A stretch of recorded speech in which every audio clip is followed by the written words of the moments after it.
Hi everyone. Let's wait until 5 past 7. Then we start to go through the lab notebook contents.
Okay.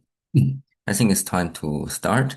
So in this week's lab, we're going to in the first half, we're going to talk about the basic NumPy usage, like the syntax and a few fundamental concepts regarding the NumPy Python library, because it is the basic data structure used in machine learning and deep learning computations. So we'd better know their related concept and the syntax so that when we read the code in the future, we understand what it is doing, like what kind of computation it is going to perform. And in the second half, we will see how to do the clustering. That is our lecture content. So we will see how to do the clustering in scikit-learn library, and especially we are going to use the k-means clustering. Okay, uh, let's talk about the NumPy usage.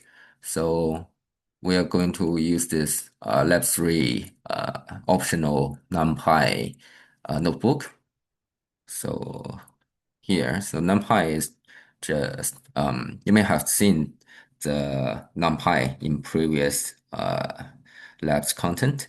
So to import the NumPy, so normally we import it as NP, that is kind of convention. So NumPy library are used to define the data structure for arrays. So it is used to represent the vector, matrix, and even higher dimensional array. So it is the basic data structure to store the data. And here to declare or initialize an array, we can just simply call uh, np.array and providing a list of value. So in this way, we can create a rank 1 array. So what is rank 1 array? It is just a vector, and not the Python not the Python list or vector. It's just a one-dimensional mathematic vector. And to create a rank 2 array, that is to create a matrix mathematically, so we can provide a list of list in Python syntax. So this is the representation of two-dimensional array or matrix. So we got a list of list, and inside each list has three values. So in this way, we're going to get a two-dimensional array with two rows and three columns. So the first row is the 1, 2, 3, and the second row is the 4, 5, 6. And each element inside this array is corresponding to each the value in each column. So again, we call the np.array to create this two-dimensional array. And then we can get the shape of the array by calling the array attribute called shape. So this is the attribute of the NumPy array. So it's not a function, so it doesn't come with the parentheses. So we just call this name without parentheses.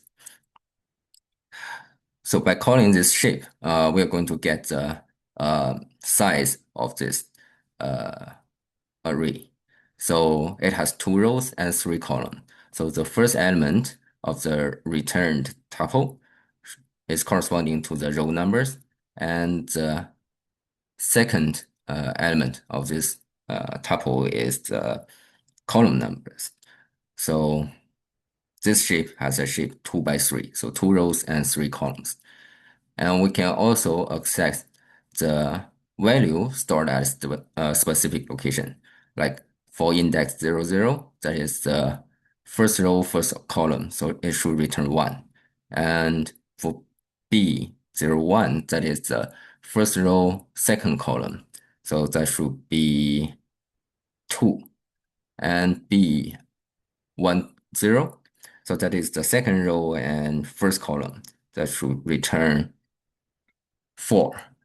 So recall that the Python and NumPy is zero index. So the first row or the first column should come with the 0 as the starting index.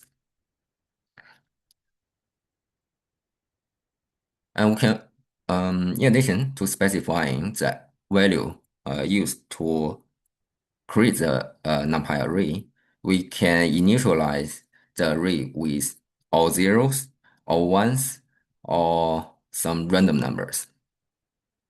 So here, to initialize the array with all zeros, we can just call np.zeros and providing the shape of the array. So this function will create a 2 by 2 array with all values as its with all zeros as its value. So we can see the printed result here. So all the elements has 0 values. And to initialize an array with all ones, we just call the np.ones function. and providing the shape of the array. That is one row and two columns. And we can see its initialization result. And by default, the created array has data type float 64. And in some cases, we may want some integer value as its elements value, maybe for just memory saving purpose. Um, so in that case, we can explicitly specify the data type of the elements. So we can specify D type equals to np.int 16. So that will specify all the values stored in this array will be integer. And we can create a constant array. So constant array is all the values in this array has like same values. So for this one, it is creating a 2 by 2 array, and all the elements has 7 as its value. So we can see the result here. And to create an identity matrix. So identity matrix is a matrix only has the diagonal has values on the diagonal, and all the other elements will have 0 values. So we can create the identity matrix using the I function and providing the size or the shape of the identity matrix, because identity matrix must be a square matrix, so it has same number of rows and columns. So we only need to provide uh, one number to specify either the row or columns number. That would be fine. We don't need to specify both numbers. And we can also generate a matrix with some random numbers. So here we just call np.random.random. So the first random is the random module, and the second random is the actual function that is generating the random numbers. So these numbers will be from 0 to 1. And, and we can see that here is the result. It is generating a 2 by 2 array with random numbers, and these values are between 0 and 1. So sometimes we need to create a sequence of numbers. So we can use arange. So np.arange, providing the starting number, the stopping number, and the interval. So this function will create an array with value starting from 10 and increase it for every 5 intervals. So 10, 15, 20, 25. Because it is right-hand side exclusive, so when we want to print the 30, it should be excluded because 30 is the end value. And it can also accept like a float interval. So it starts from 0 and at 2 with interval 0.3. And here is the result. You can see that it will increase its number for every 0.3 interval. And we can just safely ignore the interval values. So by default, the interval will be 1. So if we provide 0 and 4 as start and end value, we will get a range of we get a one-dimensional array starting from 0 and end at 3. So we can also ignore the start number. So in that case, the start number will be by default 0. So we will get the same result. And we can check the shape of the list. So to create a 2-dimensional array, we need to use double square bracket, right? If we just use one square bracket, that is one-dimensional array. So we need to encapsulate it with another level of square bracket to make it a double-dimensional array, two-dimensional array. Okay. And the array also have many useful attributes, like the number of axes, like how many dimensions the array have. Is it one-dimensional array, two-dimensional array, or like higher dimensional array? So what's the size of each dimension? So we can get it from the shape and the total number of elements of the array, and we can get it from the size. We get it from the size attribute, and we can know the data type of the element. And here are the usage for this attribute. We can just call the attribute name through the array variable. So here, it recalls that the A range will generate a list of value to form a one-dimensional array. And we can further call the reshape function to reshape this one-dimensional array into other dimensions, higher dimensional array. So here we can reshape it to two-dimensional array with 3 rows and 5 columns. So the total number before and after this reshaping must be the same. So before reshaping, it has 15 elements. So after reshaping, we must have 15 elements as well. So we can reshape it to 3 rows, 5 columns, or 5 rows, 3 columns, 1 row, 15 columns. But we cannot reshape it to like 4 rows and 4 columns because that will require 16 elements and we only have 15 elements. So we can see that now this value starting from 0 to 14 is reshaped into an array with 3 rows and 5 columns. So the shape attribute will return these row numbers and columns numbers. The size is the total number of elements. The ND, that will be the dimension number. So this is two-dimensional array, so it returns 2. And the D type will be the element value type. So NumPy array must store all the elements with same values. It's not like the Python list, which can store a mix of, for example, integer and string. So, but NumPy array can only store elements of same type. For example, it can only store all integer values, or it can store all floating numbers. So it cannot mix the data types.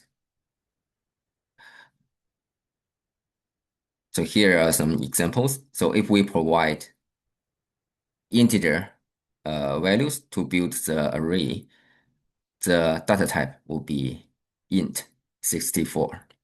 If we provide floating number as the to build the array, the default data type would be float 64.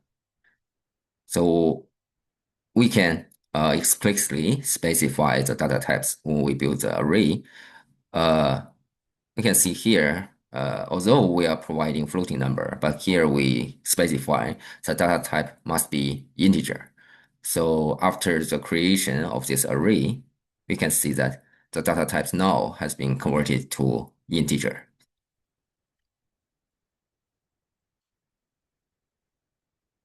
And the next section is about the array indexing. So we are using array indexing to access the value or access the elements in this in the array. Just like the Python list, we can also access the values using slicing. So here are some examples.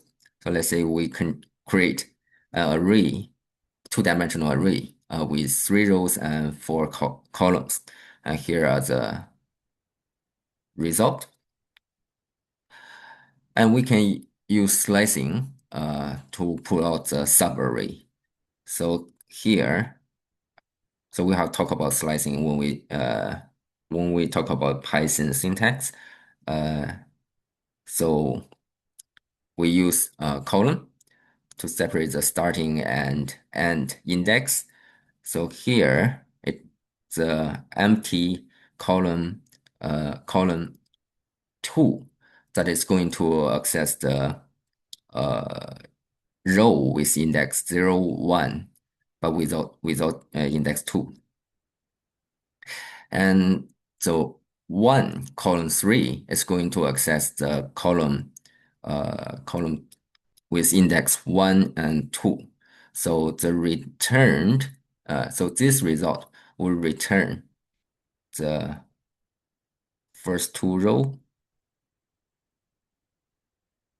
and the middle 2 columns. So that will be the 2, 3, and 6, 7, corresponding to the row index and the column index specified in this slicing. So a slice is just a view into the same data. So the modifying the sliced array will modify the original array. So let's say if we are going to originally the location and location A01, that is the first row, second column, that is pointing to this 2 value. And B is the slicing result, right? It is a view of matrix A. So its location 0, 0, that is corresponding to this value, and it's also corresponding to this 2 value in the original array. So now, if we are replacing this value in the wheel with 77, that means it is going to change this 2 from 2 to 77. And it is also going to change the value 2 in the original array as well. So if we print the A01 that is pointing to this 2 values position, we will see that the value has been changed from 2 to 77.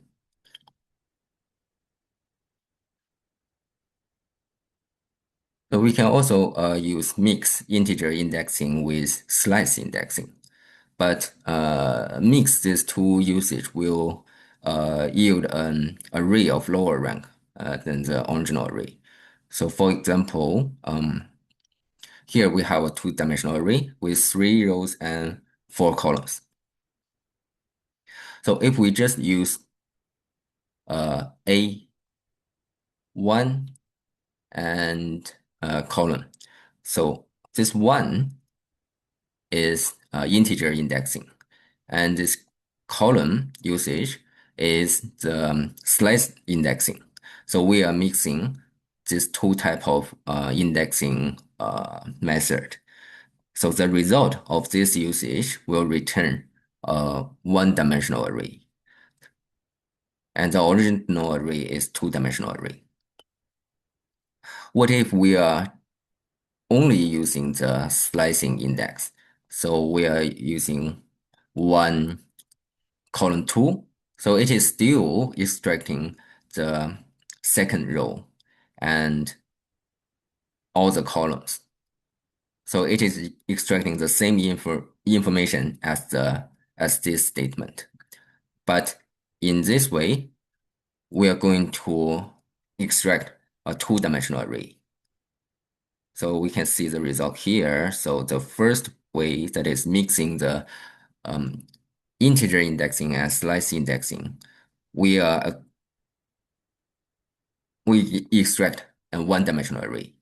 And if we access its shape, we can see that it only has one dimension, and the dimension has four elements.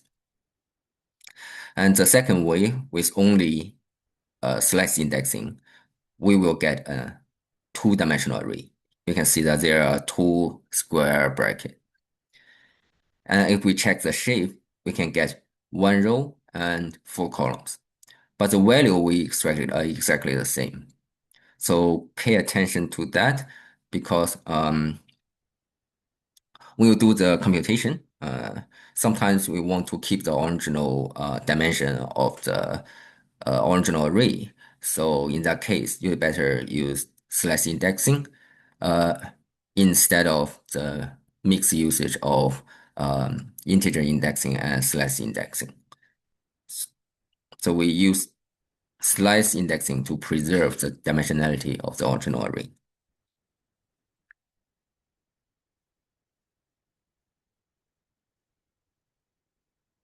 Okay,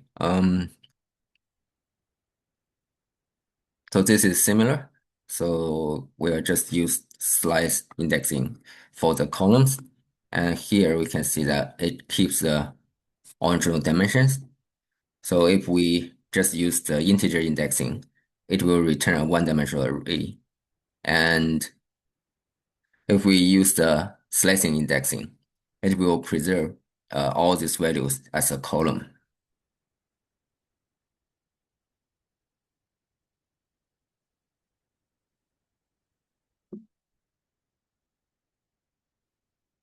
Okay, so integer array indexing. So when you index into NumPy array using slicing, the resulting array will always be a subarray of the original array. So in contrast, so integer array indexing allows you to construct arbitrary arrays using the data from another array. So let's look at this example. We are building a two-dimensional array with three rows and two columns. So we can just use this pair of index list uh, to access the elements value. So they must be read in pair. So we are going to extract three values. So the first value should at location 0, 0, and the second one should be 1, 1. And the third one is at the original location 2, 0. So we can specify the integer indexing using this array and organize their index in an array so that we can access multiple elements value.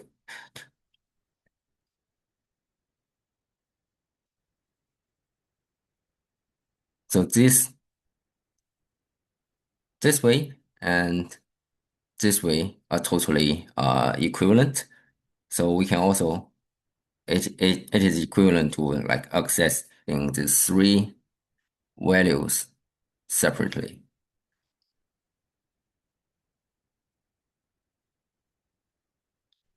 So when using integer array indexing, you can reuse the same elements from the source array.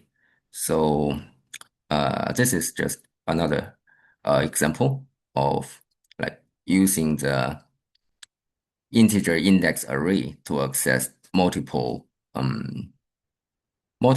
values in the original array.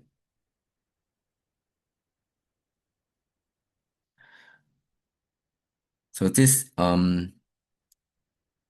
integer array indexing will be useful uh, when we want to select or mutate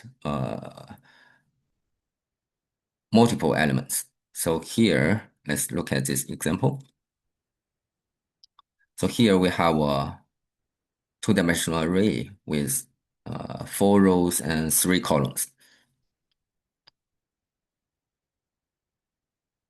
And now we create an array of index. And then we can access multiple elements through this integer array indexing. So we want to select one element from each row of the original matrix. So we are using this numpy.arange to generate the row index from 0 to 3 so that it is specifying all the row numbers because we are selecting one element from each row. So we are preparing one index for each row. And for the corresponding row, we are providing the corresponding columns index in this array B. So the columns index are specified in this array. So that means we are going to access the first column in the first row, the third column, not third, uh, yes, the third column in the second row, the first column in first row, and the second column in the fourth row. And this would be the result. We can see that the extracted value is corresponding to our interpretation. And we can mutate this element. So here we just increase these four values by 10. And we can see the printed result. Here, the 1, 6, 7, 11 now becomes 11, 16, 17, and 21.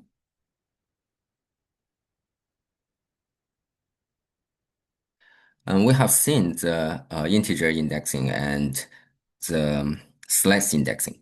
So we can also access values using the Boolean array indexing. So Boolean array indexing lets you pick out arbitrary elements of an array. So frequently, this type of indexing is used to select the element of an array that satisfies some condition. So let's say we have an array of 3 rows and 2 columns, and we want to get all the um, elements that is satisfying this condition. So we want to find all the elements that has value greater than 2. So here we can build a Boolean index array. So we simply just saying a greater than 2, and the returned array will be a Boolean array, and the stored value is corresponding to the value in the original matrix. So the value false means the original value is not satisfying with this condition. And the true Boolean value is suggesting that the original value is satisfying the condition. And we can extract all the values that satisfy this condition by providing this Boolean index array to the original array. So in this way, we will only print those values with true index. And we can do all this we can do this line and this line together just in a single statement. So we can simply specify the condition inside this the array's square bracket. So they are equivalent, and it is a more compact way to do this conditional selection. We can see that this both ways are printing the same result. So here's another example to help us understand the indexing. So here we prepare an array that is calculated based on the list of values from 0 to 9, and then it is creating an array. It mutates the values to the power of 3, and we can uh, here it is just using slice indexing. So it start from the beginning and end at index 6, and the interval is 2. So it will extract value from start to position 6, but exclude position 6 and set every second element um, to minus 1000. So we can see the changes. So it set the first one, third one, fifth one, but not the seventh because that is over the range. It sets all these three values to minus 1000. And we can reverse this array by just leave the start and end position empty, but specify -1 as the interval. So we can see the returned result is a reverse of previous matrix.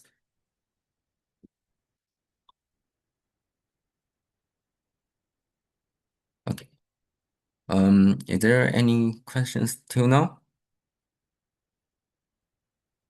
Okay, all good. And let's look at multi-dimensional arrays can have one index per axis. So these indices are given in a tuple separated by comma. So here we have seen that we can create a multi-dimensional array. This is a two-dimensional array from a range list. So we got an NumPy array with 3 rows and 5 columns.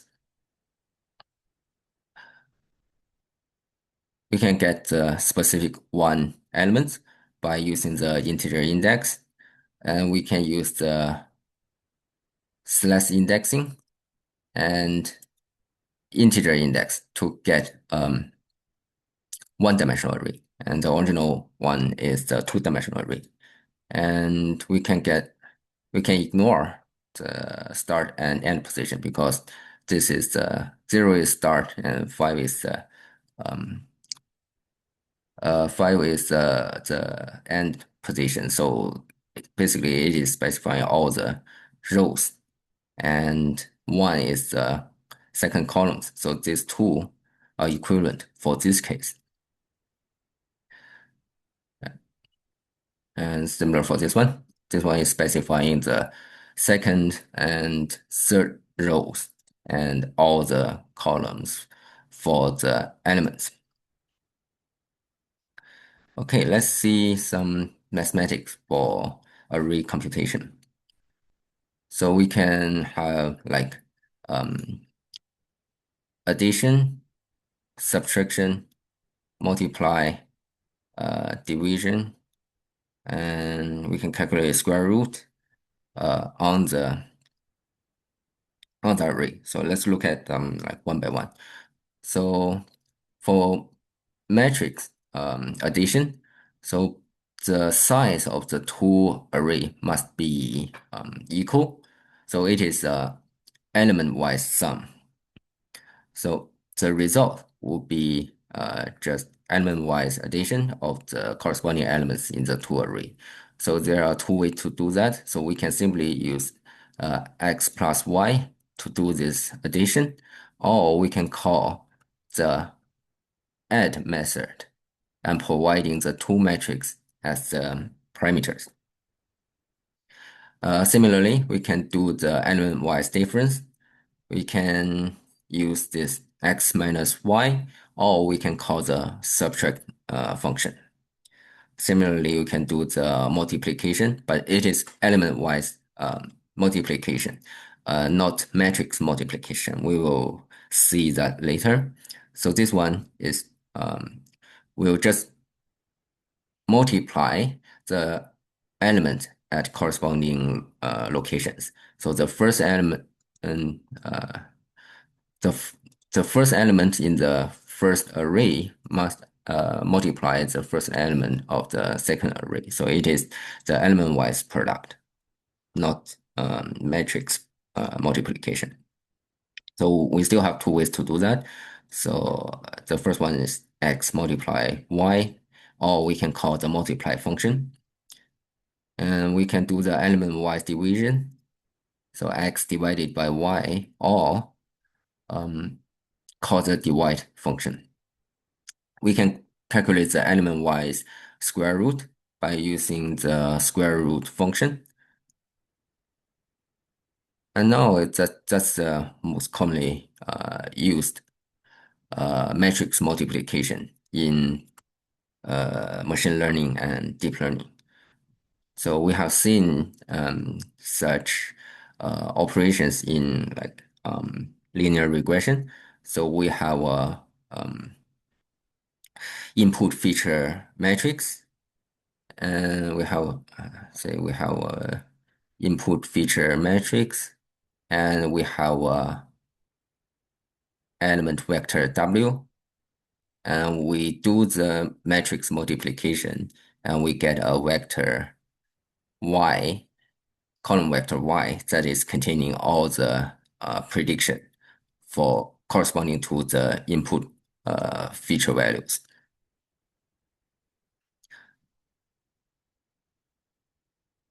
So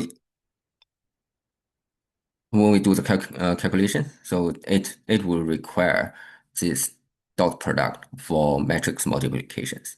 So let's look at this case. So here we declare two two-dimensional array and declare two one-dimensional arrays. So we can do the inner product of two vectors. So by using this dot function, or we can call the dot function and providing the two one-dimensional array as the parameters. And for matrix and vector product, so we're using the same function, so dot function. So we can either call it through the matrix variable, or we can call the dot function and providing the matrix and the one-dimensional array as the parameter. Similarly, this function can also deal with the matrix and matrix product. So similarly, we can call it through the matrix variable, or we can call the entities dot dot and providing both matrix as the parameter.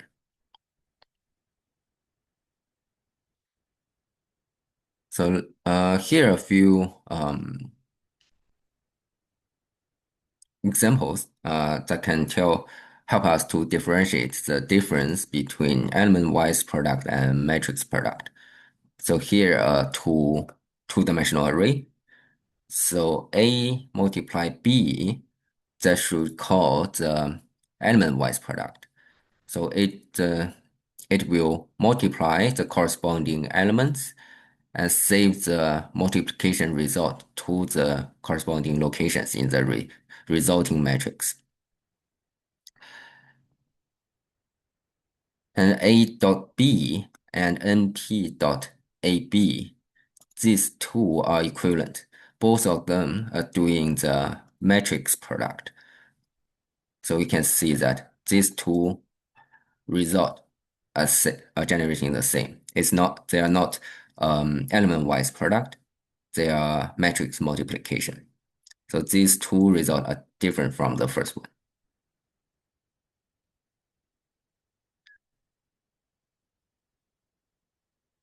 And NumPy provides many useful functions for performing um, computations on arrays. So one of them is sum. So we can um, compute the sum of all elements by just the providing the NumPy array to the sum function. Or we can compute the sum along each axis.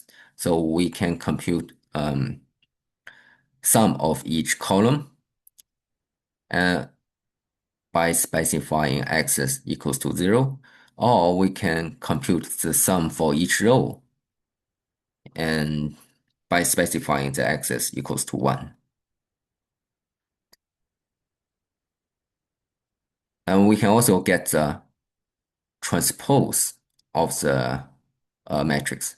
Recall that we saw um,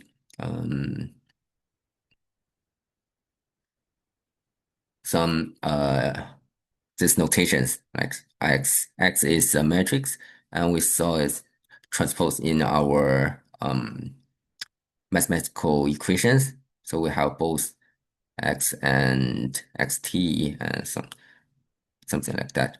We sometimes we have the x transpose multiply the x is itself. So this xt will be get from this x dot t. So that is the transpose of the original matrix.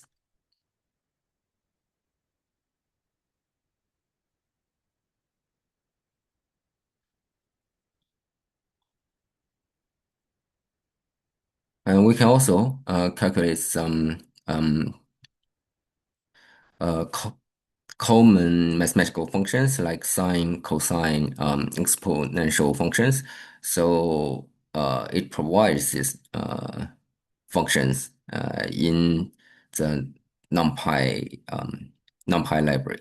So we can just call np.exp for calculating the exponential values, sqrt for square root, and we have seen this calculating the addition of two metrics.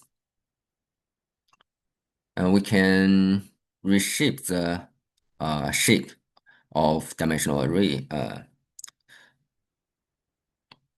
So here, so we have seen that in previous example. So we try to let me find where's the shape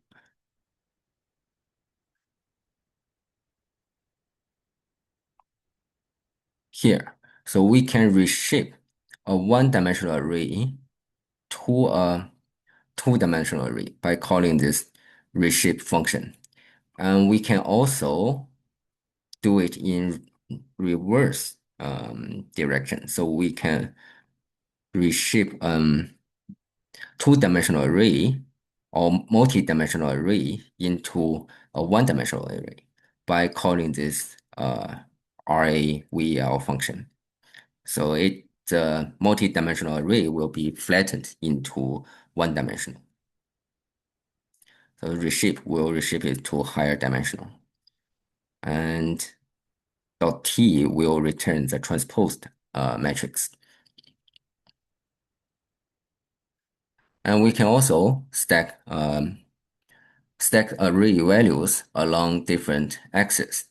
So here, let's just create random array of size 2 by 2. And here's another random array of the same size. So we can do the vertical stacking. So it will stack um, more rows. We can stack the second matrix below the first matrix. So we'll have more rows than the original matrix A by calling this VStack. So the first two rows are from the matrix A, and the last two rows are from the matrix B. So we are stack the two matrices vertically. But when we do the vertical stack, we need to make sure both array have like matching numbers for the columns. So we cannot stack a matrix of two columns with a matrix of three columns. So there will be an error to do that. And we can also do the stack horizontally. So here, the matrix B will append, this is matrix B, will be appended to the right-hand side of the matrix A. And we can do the split of an array into smaller ones. So we can do the horizontal split and specify how many parts we want it to be split into. So here we want the matrix A to be split into three equal parts. We can see the order before splitting. So we have 12 columns.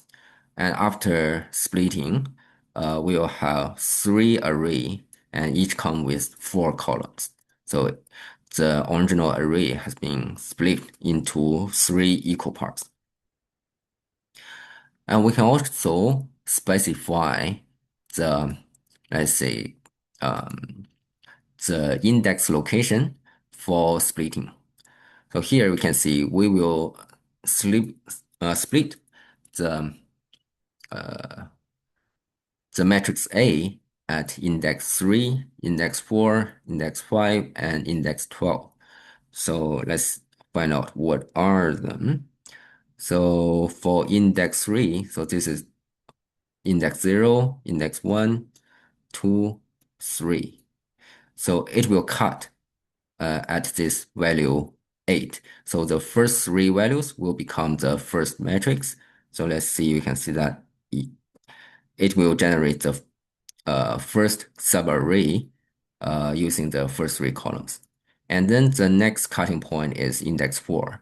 So the next 8 value would be uh, the next cutting point. So it will generate the second array using the fourth column only. And then the next cutting point is the index 5. So that would be at this 9 position. So we'll see that the fifth column, 8 and 5, will be used to build the third array. And the last cutting point is 12. So that would be uh, over the end of the original array. So all the rest of the content will be used to build to create the fourth array. And because it's set, this is the last cutting point, and empty array is created as the last one.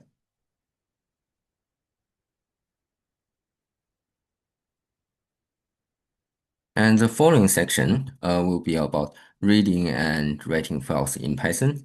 And we have seen this usage in previous lab notebooks. So you can use this code segment like um, like reference checklist.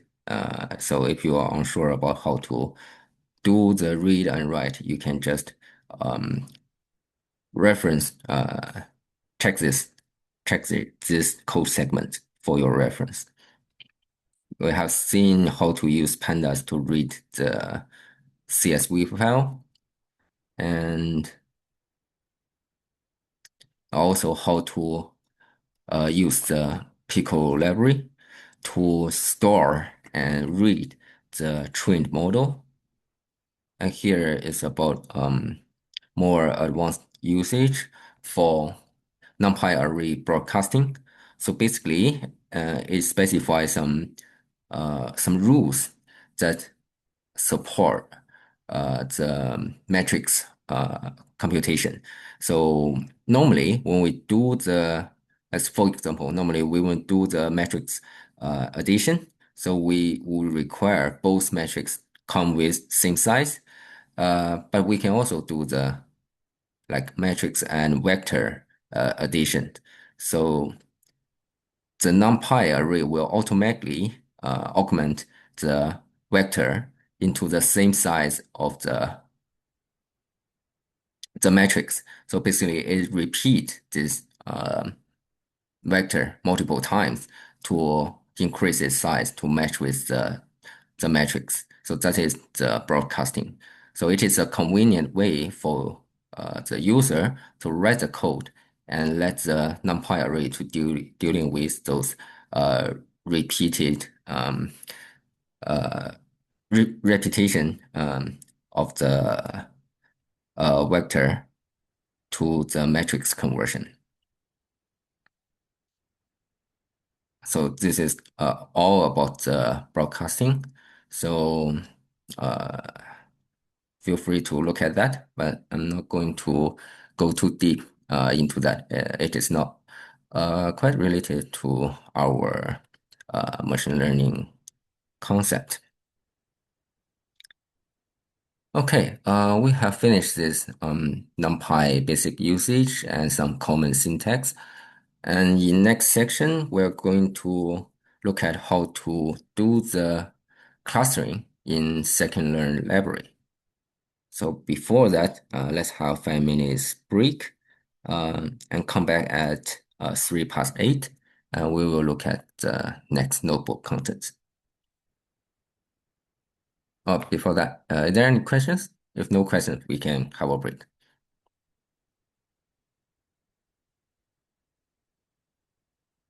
Okay, good. Let's have 5 minutes break.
Okay, let's continue.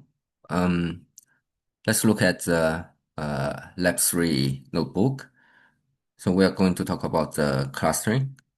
So in this lab, we are going to use the k-means clustering algorithm to cluster a few data set.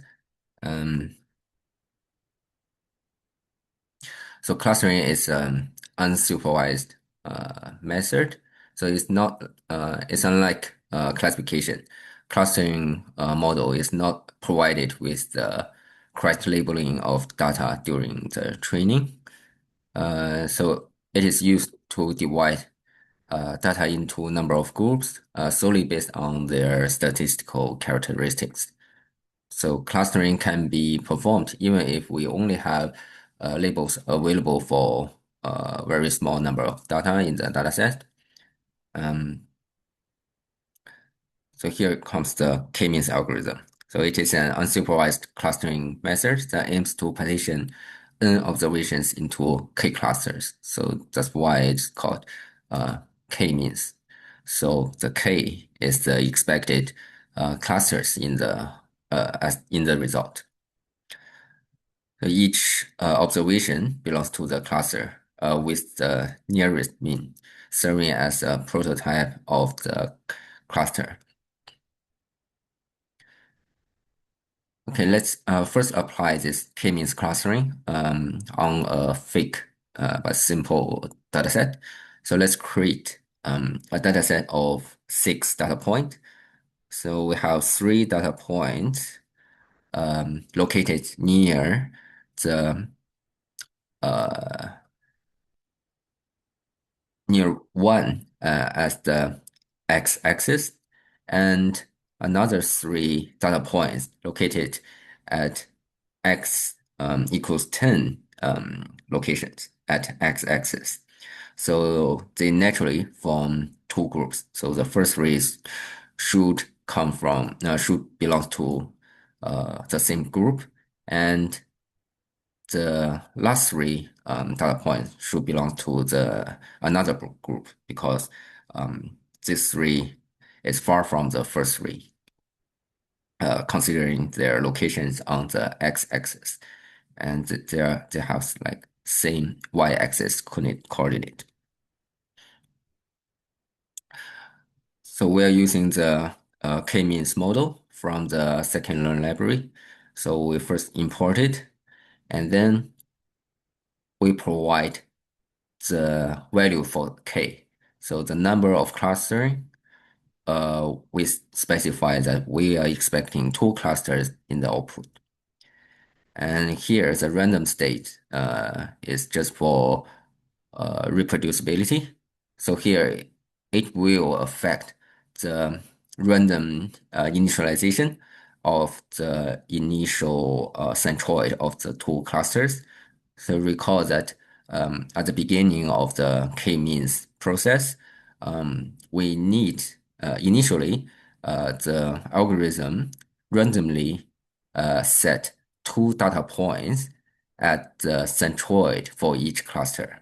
So here the random state just control the selection of this um, initialization. And the fit function will actually do the training part. So after we call this fit, the algorithm will iteratively assign the data points to its closest cluster centroid, and then recalculate the centroid location, and then repeat this process in the next iteration, like reassigning the data points to its closest cluster, and then recalculate the centroid location. So after this process is finished, so we can get the labels for each data point. So these labels is the data point belongingness. So we can see that the first 3 data points belongs to the same cluster. They belongs to cluster 1. And the last 3 data points belongs to the uh, cluster 0. So these labels, the order of these labels are corresponding to the orders of these six data points locations. And so after the training, we got the trained model, trained k-means model, and these models have centroid, cluster centroid location stored in this model. So when we provide new data to this model, the model can predict which cluster that is more close to this new data point. And then this new data point should belong to its nearest cluster. So if we call the predict and provide the new data points, here we provide two data points. So we can expect that the 00, the data point with 00 location should belong to the first three data points group, and the second 12 data points should belong to the last 3 points cluster group. So you can see that the prediction gave us the corresponding labels for these two new data points, and it is matching with our prediction. So the first new data points should belong to cluster 1, and the second data point should belong to the cluster 0. And we can get the cluster center for each cluster. So that is the cluster centroid we mentioned in the lecture. So we can see that we should, because we have two clusters, so we should have like two centroid. So the centroid for cluster 1 should be 10, 2, and no, this is corresponding to the cluster index. So the first coordinate should belong to the cluster with index 0. That should be this one. And the second location is corresponding to the location for the index 1 cluster. That should be the group of first three data point. So we can see that the index 0 cluster has centroid location 10, 2, that is near the last three data points location. And the index 1 cluster's centroid 1, 2, that is close to the first three data points location. So these are the cluster centroids.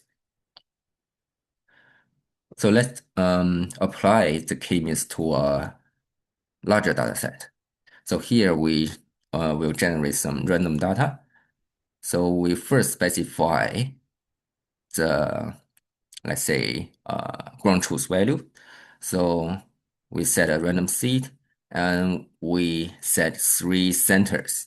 So 1, 1, minus 1, minus 1, and 1, minus 1.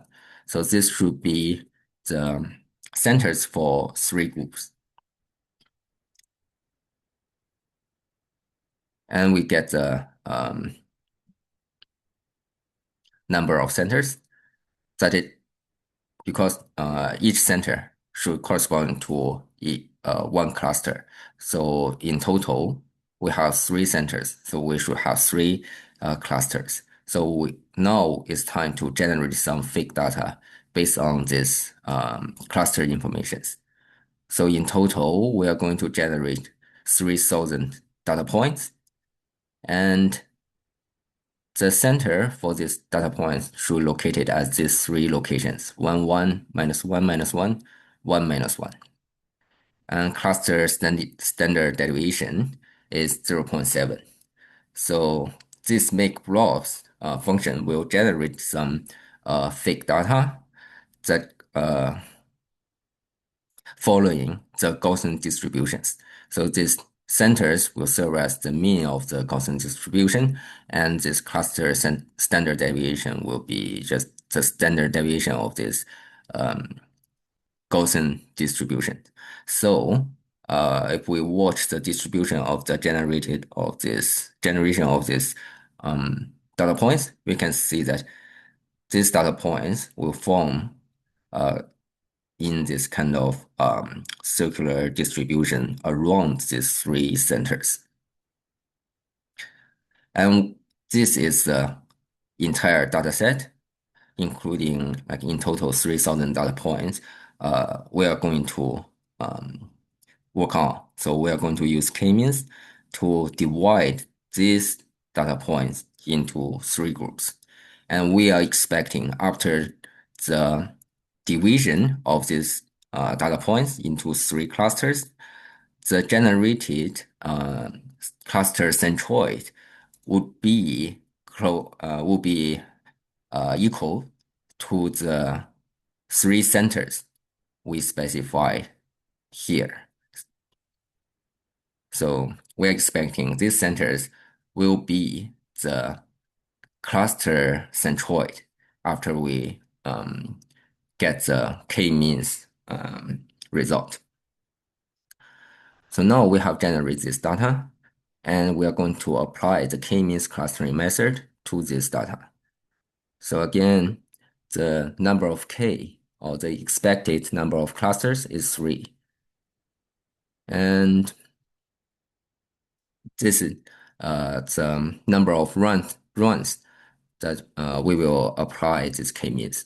So we know that the k-means introduce some randomness, so it initialized the centroid locations randomly.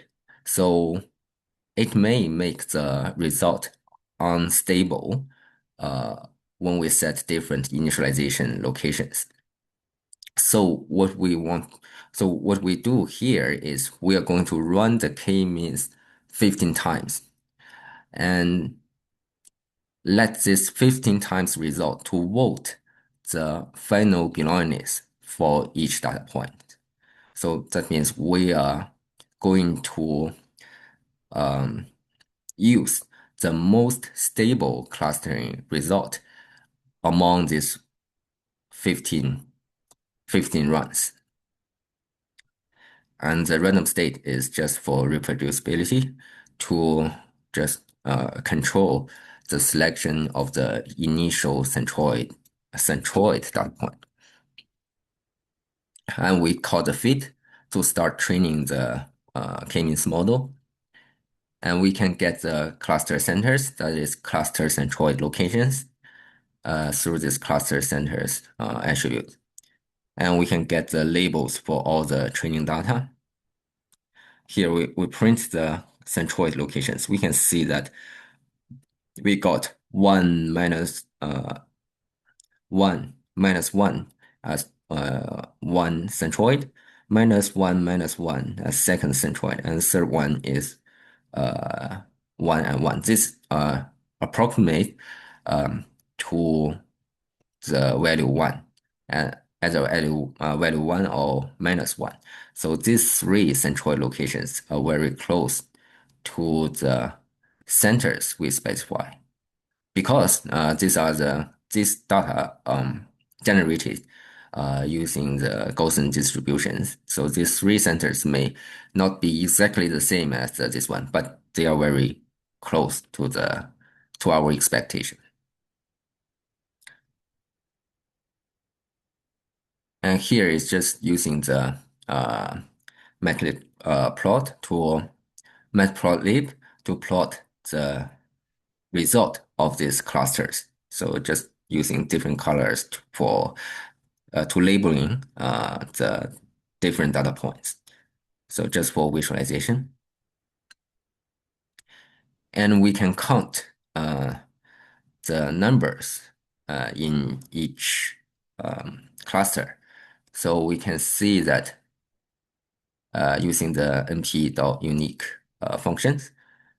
So it will provide the k-means labels, that is the data points belongingness label generated from the k-means model.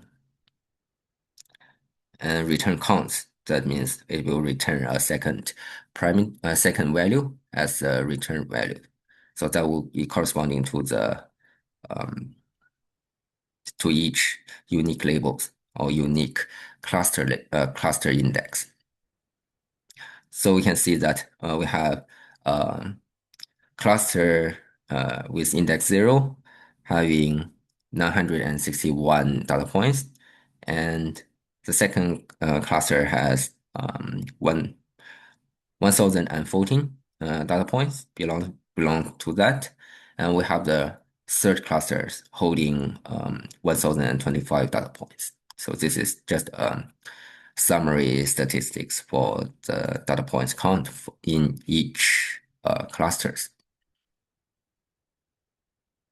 So this is basic usage, how we apply the k-means model on some uh, on the on some random data. So is there any questions regarding this part? So in next section, we are going to work on a more realistic data set instead of generating those fake data. So we are going to apply the k-means on the vehicle dataset we worked on in previous week. So here, Excuse we me. yeah, Excuse me, Dr. Zheng. Can we come back a bit the previous data set distribution? Yeah. So it looks like we see the color yeah, and it actually the separation is like a curve from the top green to bottom orange and blue. yeah. So this is the fixed clustering, or every time we use this use the different every time it generate or distinguish these three different clusters, that would they change the The, separation, or possible to change, or it is possible change a little bit. The first change is the index, the cluster index. Here we can see that the first cluster is 1 minus 1, second cluster is minus 1 minus 1, and third cluster is 1 1, right? But the order of them is not guaranteed because the k-means clustering or any other clustering method assigning this cluster index like almost in a random manner. So the absolute value for this cluster index is meaningless. So the meaningful information for this result is um, we the cluster centroid locations and the data point belongingness to each cluster. So next time, if you set a different random state, maybe to 10, for example, so the order of these three centroid locations may be changed. Maybe the first cluster coordinate may be the 1 1, and second one may be the 1 minus 1, and third one may be the minus 1 minus 1. So the order of them may be random for when you run it using different random state. And there are maybe some what minor belongingness to the point at the boundary. It depends on if this boundary is very clear or not in the generated fake data. But uh, but that depends. But the order is definitely not guaranteed for each run. Awesome, I got it. Thank you. Yeah.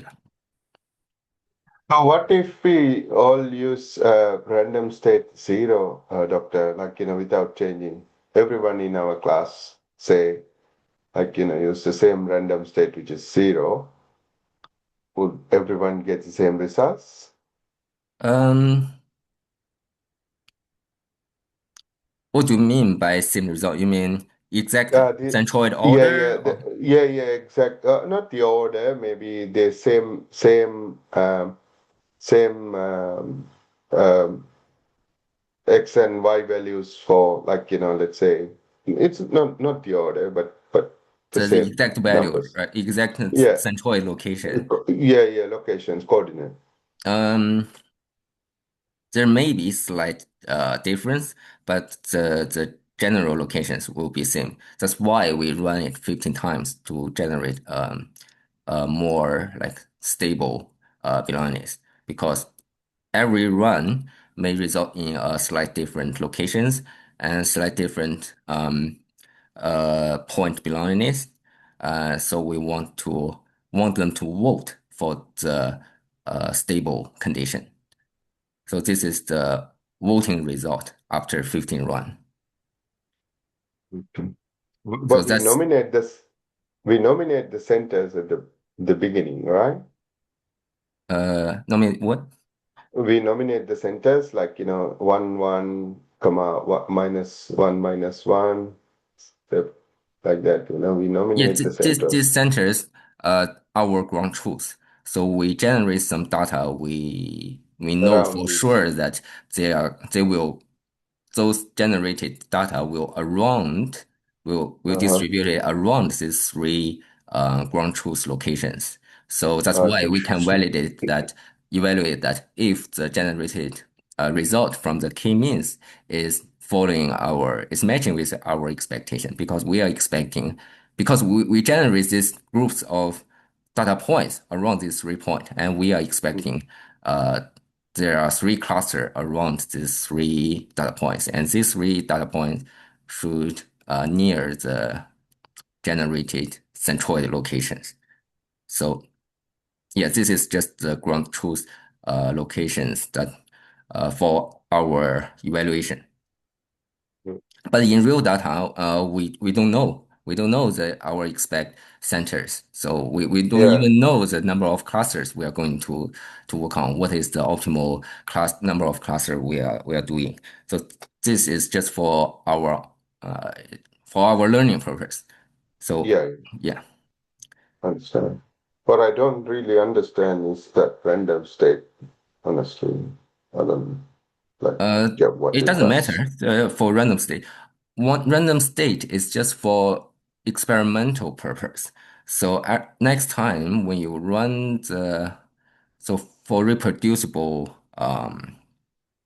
for reproducible result, so it will make sure that this part of code that is run on my computer will be the same as yours. But Mhm. sometimes it is not guaranteed, because some library will introduce their own randomness that we cannot control, or it cannot be controlled by the random state, and it will introduce some difference in that. Okay. And All right. yeah, it is just this random state is just used to make the reproducibility as large as possible, but it is not guaranteed that the result will always be exactly the same. Yeah. Cool.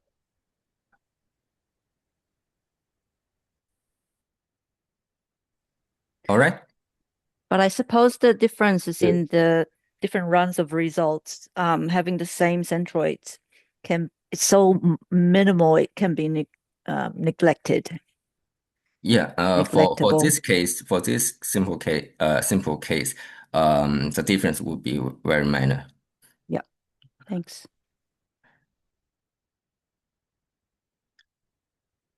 Okay, so we can apply the k-means on the vehicle dataset we worked on in previous weeks. Uh, so we first try to apply the model on with k equal to 3. So we try to split the vehicle data into 3 clusters and then to see the result. So after fitting, so we can get the labels. That will be the label for each data point. So that is the belongingness of each data point. And we can get a summary of the cluster, the number of data points belonging to each cluster. So we can see we have first cluster holding more than 3,000 data points, and second cluster holding more than 2,000 data points, and third cluster holding the 600 data points. And then we first try, this is the result, come from k equals to 3, but we don't know if 3 is the optimal cluster. Not Normally we don't say that optimal cluster in this clustering result. So we don't know if three clusters will provide our useful insight or find the underlying patterns in these 3 clusters. So we want to figure out statistically how many clusters we're going to split the data will give us more useful insight. So we can similar to the cross-validation. So we want to try different numbers for k and explore the difference or the changing trend for the clustering result. So here we want to try clustering numbers from 1 to 9. So because 10 is exclusive, so this range will be ranging from 1 to 9. So we want to try cluster number range from 1 to 9. And for different cluster number, we're going to run this k-means once. So we set the number of clusters to I. So I can be 1 to 9 in this for loop. And we set the random state to 12. You can set it to any number. It doesn't matter.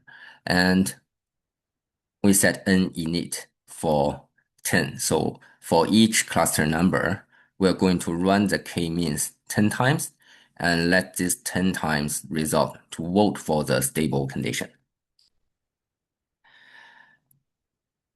After this statement, we'll get a list of result or list of trained k-means model for each cluster number. So we have 9 cluster numbers. So we will get 9 cluster models. And we are going to use some evaluation measurement to measure the performance or statistical characteristics of the generated cluster. So here we range from we use the for loop to range from the first k-means model to the 9th k-means model. And for each model, we are going to do the fitting, and we are going to get the score, the performance measurement, or the statistical summary for the clusters from the using different k-means model. And then we plot the scores along with the cluster number. So here it is the plotting for their statistical characteristics. So here, when you can see that when the k is equals to 1, we will get score like minus less than minus 6,000. And when cluster is 2, we will get a score between minus 3,000 and minus 4,000. So this score is called inertia.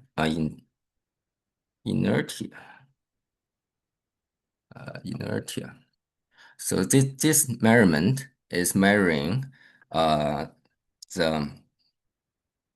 compactness of the within each cluster. So basically, it is calculating the average point to centroid distance within each cluster. So it is a single value score for the entire clustering result. So we can expect that the lower the measure, the more compact the cluster for the clustering result, right? So we can expect that let's say if we have 1,000 data points in the entire data set, so if we set cluster numbers at 1,000, so then the result will we will get one data point inside each resulting cluster, and that will generate a very low inertia. And this score is the negative of inertia. So this score is the negative of inertia. That means the lower the inertia, the higher the score. So if we have like 1,000 value, like we have k equal to 1,000, we will get a really high score as a result. But this result is not meaningful at all. So we are not expecting like one data points belonging to like we are not expecting each cluster only holding like one data point. We want to form them into meaningful groups. So that it's time to observe the change of this score curve. So we want to find a balance point between the number of cluster and the score. So we want to find a small number for cluster, but come with high number for the score. So that suggests us to find a turning point in this curve. So that is why it's called elbow curve. So we want to find the elbow in this curve. So for this example, we may suspect that the number of clusters 3 or 4 may be the best trade-off between the number of cluster and the score. So we can just further explore or perform some analysis on the 3 clustering result or the 4 clustering result. Is it clear for this one? Okay, that is how we choose the optimal value k. And to extract the prototype for each cluster, so we can find the index of the data samples that are closest to the k-means cluster center. Then we can identify the difference and similarity between the clusters by using the prototype. So in real world data, so we already get the centroid locations. For example, in previous example, so we can already get the centroid locations. So in this vehicle case, so we get the centroid features that is representing the characteristics of this cluster. But this centroid locations or centroid features is not existing in real world. So it may not serve as a representative for the cluster characteristics. So if we want to choose what is the prototype for what is the representative for this cluster, we may want to find the closest real data point that is closest to the cluster centroid. So that's why we want to find the prototype for each cluster using the closest to k-means cluster center. And we need this function, pairwise distance argmin. So it will calculate the point to center distance for all the data points and to all the data centers and find the data point that is closest to each data center. And the result is this result is the data points index. So it's a row index in this X matrix.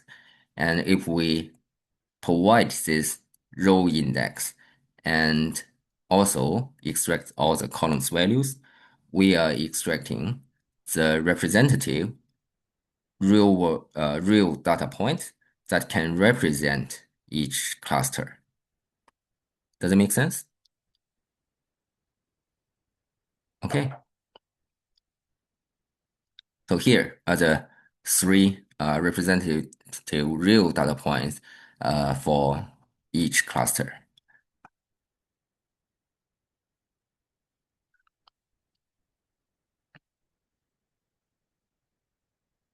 Okay, and this code cell is just a pre-processing steps for the vCode dataset. So we have seen this code in previous labs, so I'm not going to get into that. And for the exercise, so all the steps would be the same. So the only difference is the data. So we just change the data set and we change the conversion of categorical variables. So to different values. There should be a typo. You see typo. And yeah, so I'm not going to talk about this exercise. Again, I will leave it to you. So all the code should be similar, and we have already gone through the code in this Lab 3 notebook. So is it all right for this clustering and k-means application? Any questions?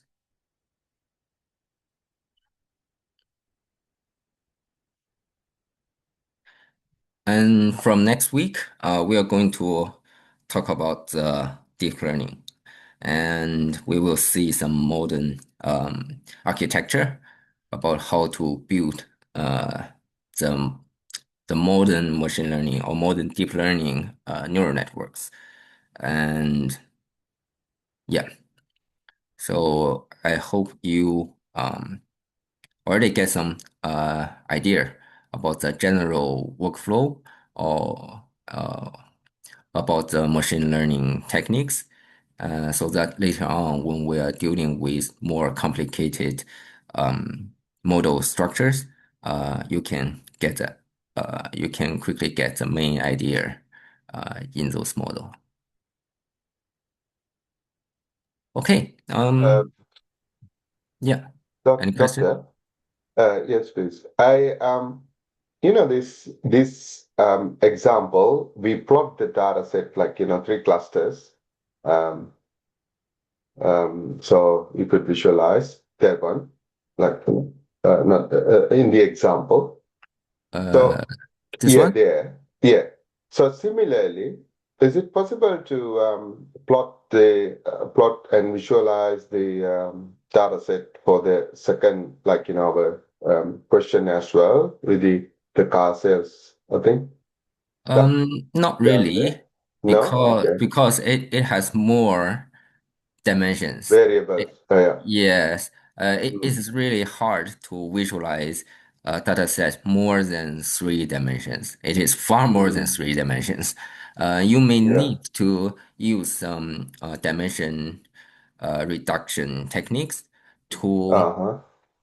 like project these dimensions into 2 dimensions or maybe three Yeah. dimensions. 3 dimension is still hard to visualize, but maybe you want to project this high dimension code into 2 dimensions and then plot it. Okay.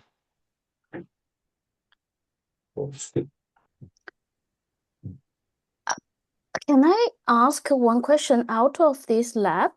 Uh, Well, yeah. in the module 3, we have a discussion on understanding customers' behavior with machine learning. Yeah, are you Go to module 3? yeah. Yeah, and there's a discussion, understand customer behavior. I found there's not many people discuss this. Means maybe we are still quite not clear. Are you okay to Okay. explain a little bit? Yeah. So understanding customer behavior with machine learning, it will be related to the clustering. So we can use clustering techniques to divide the customer into several groups, right? So the customers belongs to the same group may present like similar habit, uh, and we can then perform like some develop some marketing strategy just tailored for specific customer groups. And this customer behavior may involve um, the the browsing habit, like how long this customer may stay on the web app, or maybe it's their preference on the product, like maybe they like high tech products. Maybe they'll prefer like clothes or some kind of fashion stuff. Maybe they like browsing food or something. So those habits or statistic can be digitalized, right? We can convert those information into uh, different features, different numbers, values, and then we can use clustering techniques to to divide the customer into several groups. And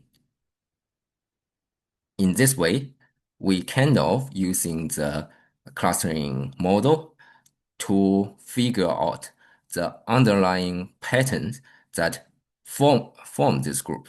And the customer from the same group may present some similar patterns, and we can then develop the marketing strategy just tailored for this such kind of patterns. Yes.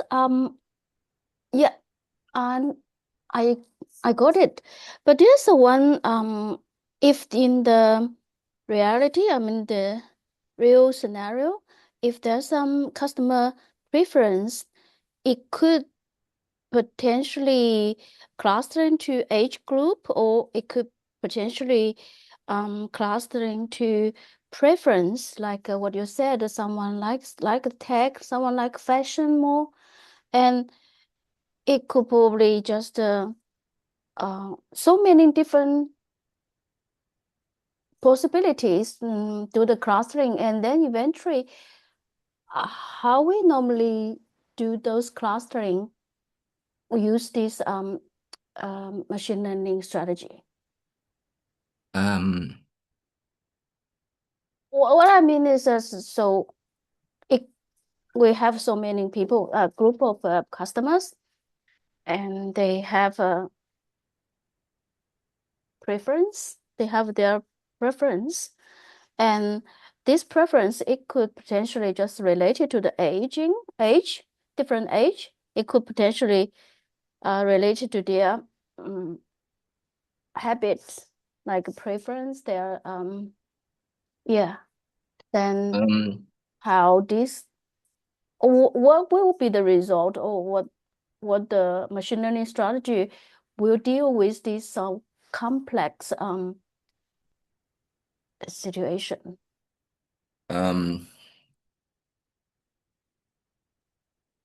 So the purpose of like one application for the clustering may application for this clustering may be just reduce the like let's say for recommendation engine. So we talk about in first week. So for let's say for example YouTube. So it it is doing clustering on the um,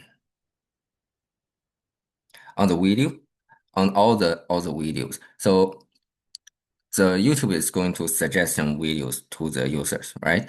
And there are like millions or billions of videos that can be suggested um, to the user, but it cannot just calculate the rank for all these videos. It is time consuming. So what it can do is it is doing the clustering for all this for all the videos and maybe produce the rank for each cluster and then find out the like the top ranked cluster for suggestion to the specific user. And then within this clustered video, so in this specific cluster, the number of suggestion candidates video may be reduced to a number of like hundreds or thousands. Then it can use more specific models or some matching strategies to create the suggestion rank among these hundred or thousand of videos to the users. So it will save a lot of time. So um, this is one application. So it can be used to reduce the scope of the um, data that you're going to apply for some specific usage. And is it Is answering it your? okay? I kind of got it. Does it mean the user can be belong different categories, and then Yes, that is from a different aspect. Yes, we can divide the like customer into several groups, but actually, solely based on the clustering, we may not know what is the underlying patterns, like what is the reasoning behind the scene that the clustering is was using to divide the people. But we what we know is those people must have present some common patterns so that they can be grouped into the same category or same cluster. So we can then do some further analysis on this group of people to see what is their characteristic and so on. yes, okay. I think that makes sense. Yeah. Thank you for answering. Yeah, that's all right.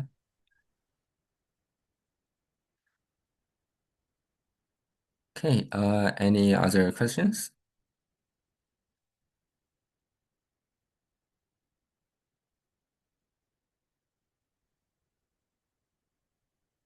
Okay, if no, let's see. Okay, if no more questions, that would be all for this week's lab. And we still have like student consultation session after this lab. So if you have some like personalized questions, feel free to stay and ask. If you are okay with the content, then feel free to leave and have a good weekend. Have a good weekend. Thank you so much. Thank you, doctor. Bye-bye. Yeah. Bye. Thank you very Bye. much.